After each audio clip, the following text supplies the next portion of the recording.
Assalamualaikum warahmatullahi wabarakatuh. Perkenalkan, nama saya Salsa Deswita Maharani, NIM 21117124, kelas 01, Prodi Ilmu Pendidikan Guru Sekolah Dasar, Universitas Trilogi. Saya ingin mempresentasikan Psikologi Pendidikan, dosen pengampu Ibu Febrianti Yuli Satriani, SPDI, MPD. Di sini saya akan mempresentasikan materi tentang perkembangan sosio-emosi dan perkembangan bahasa. Apakah yang dimaksud tentang perkembangan? Perkembangan merupakan bertambahnya struktur dan fungsi tubuh yang lebih kompleks dalam kemampuan gerak kasar, gerak halus, bicara, bahasa, serta sosialisasi dan kemandirian. Perkembangan merupakan hasil interaksi kematangan susunan saraf pusat dengan neuromuskular, kemampuan bicara, emosi, sosialisasi. Kesemua fungsi ini berperan penting dalam kehidupan yang utuh. Teori perkembangan menurut para ahli, 1. Yaitu menurut Monks, 2. Menurut Seifert dan Hoffnung, 3. Menurut Desmita. Menurut Monks, perkembangan merupakan suatu proses menuju kesempurnaan yang tidak bisa terulang kembali. Perkembangan diartikan sebagai suatu perubahan yang bersifat tetap dan tidak bisa kembali. Misalnya perkembangan secara fisik, perubahan bentuk dan fungsi fisiologis akan berubah sejak anak-anak akan terus tumbuh ke arah menjadi manusia dewasa. Menurut Seifert dan Hoffnung, mereka mengartikan perkembangan sebagai perasaan yang tumbuh pada seseorang dan mengakibatkan perubahan jangka panjang, pola pikir, dan hubungan sosial, skill motorik. Menurut Desmita, mengartikan perkembangan mencakup perubahan fisik, dan di dalamnya perubahan terjadi secara terus-menerus dan fungsi jasmania dan rohanianya menuju tahap yang lebih matang. Pengertian perkembangan sosio-emosional. Perkembangan sosio-emosional adalah kemampuan peserta didik untuk berinteraksi dengan lingkungan dan bagaimana peserta didik menyikapi hal yang terjadi di sekitarnya.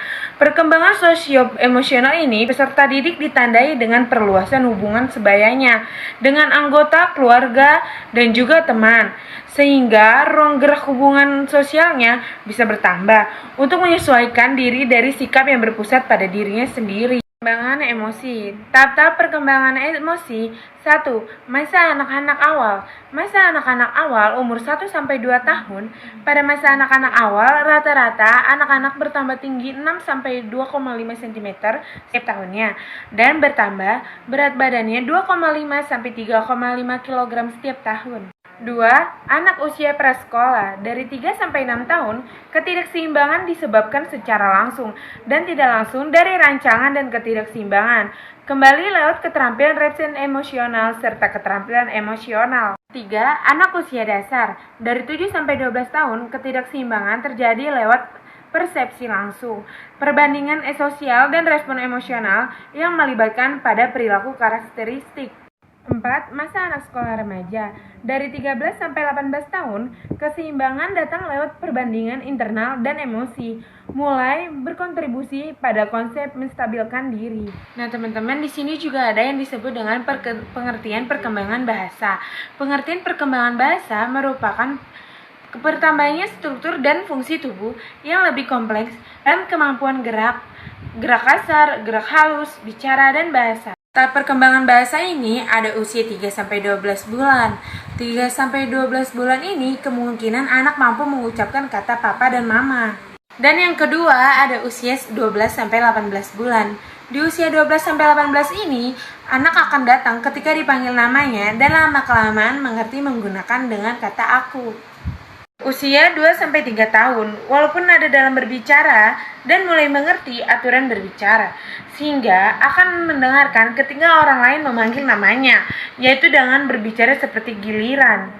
Usia 3-5 tahun. Usia 3-5 tahun ini biasanya anak mampu menggunakan kata aku dan kamu dan mulai menyusun kalimat secara bergiliran dan bisa bercerita dan bisa mendengarkan apa yang orang bicarakan, seperti merasakan seperti sedih, senang, ataupun gembira. Sebelum saya menutup materi sosio-emosi dan perkembangan bahasa ini, sebelumnya saya ingin berterima kasih kepada Ibu Febri Yuli Satriani, SPDI, MPD.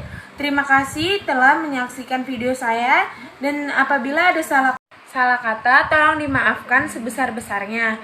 Terima kasih. Wassalamualaikum warahmatullahi wabarakatuh.